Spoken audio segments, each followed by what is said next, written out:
Hvad arbejder I med? Ja, men jeg hjælper min stedforud i hans butik. Sådan rengøre, sørge for alt er rent, tømmer flaskebånd. Jeg arbejder som ude på min mors arbejde, også hvor jeg sørger for, at der er rent, gør rent og ja. Hvor mange timer arbejder du om dagen?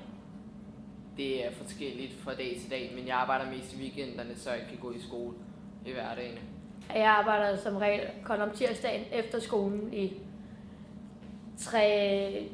2 til mellem 2 og 4 timer. Nogle gange 5, men det er ikke så tit. Hvad synes I om jeres arbejde? Jamen, jeg er rigtig tilfreds med det. Jeg synes, det er sjovt.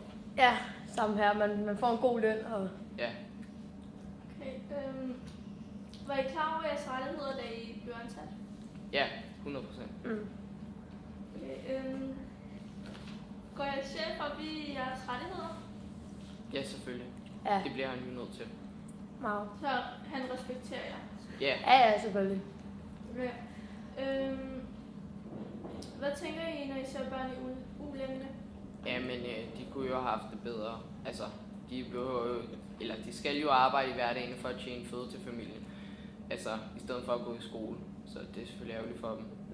Men de burde i hvert fald arbejde mindre, eller have bedre på deres arbejdsplads, have bedre Forhold, ja. Ja, og så burde de gå i skole, og så arbejde. Er I glade for, at I går i skole eller hvad? Ja, Ja, bedre. taknemmelig, ja. Jeg vil hellere være i skole, end at arbejde 16 timer Ja, en skoledag, eller i den varme, ja.